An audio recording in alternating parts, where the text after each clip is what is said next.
Hej njerëz, mirë se erdhët në WTF Daily Show.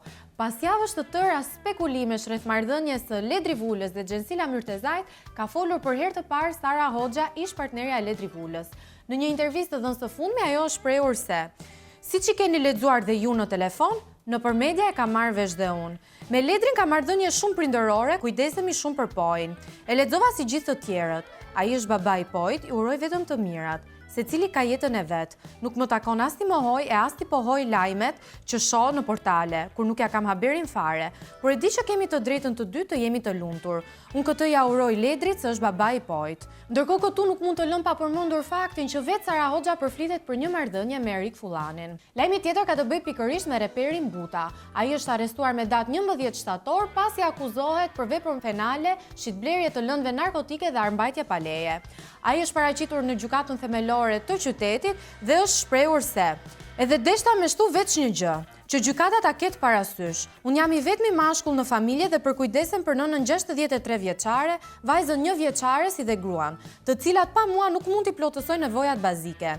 Desha që kjo gjë të jetë e qartë dhe t'i keni parasysh këto rrethana, dëgjohet reperit duke e thënë në një video e cila është publikuar së fundmi. Vendimi ende nuk është publikuar, po shpresojmë që Buta të jetë liruar. Një tjetër debat virtual shumë i fortë ka ndodhur midis Parashevishit Simakut dhe Shipe Hysenajt. Shipe Hysenaj në një intervistë të dhënë së fundmi për Ronaldo Sharkën është shprehur se Parashevia ka përfunduar në këtë situatë pasi u merrte burrat shoqeve. Dhe nuk mund të rrinte Parashevia pa bërë një postim në Facebook lidhur me këtë deklaratë të Shipes. Ajo e cilësoi këtë si një valë shpifjesh që i kujton periudhën e diktaturës, duke theksuar se prej 10 muajsh është vënë në shenjestër nga persona që kërkojnë vëmendje përmes të pavërtetave. Mua nuk më bëni dot asgjë, thot Parashevia. Unë vazhdoj rrugën time me dinjitet dhe të vërtetën në krah. Kjo është forca ime. Gjithashtu Eltoni Liriani ka bërë një deklaratë lidhur me këtë situatë ku është shprehur se kjo gjë do të vazhdoj vetëm në rrugë gjyqësore dhe nuk do merret më me debate virtuale.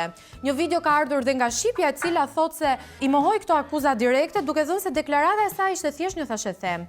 Ajo theksoi se nuk ka ndërmend të jap më intervista pasi ndjehet e keq kuptuar dhe shtoi me ironi se dosja do na shkojë në Hag, duke shprehur se është gati për luftë virtuale.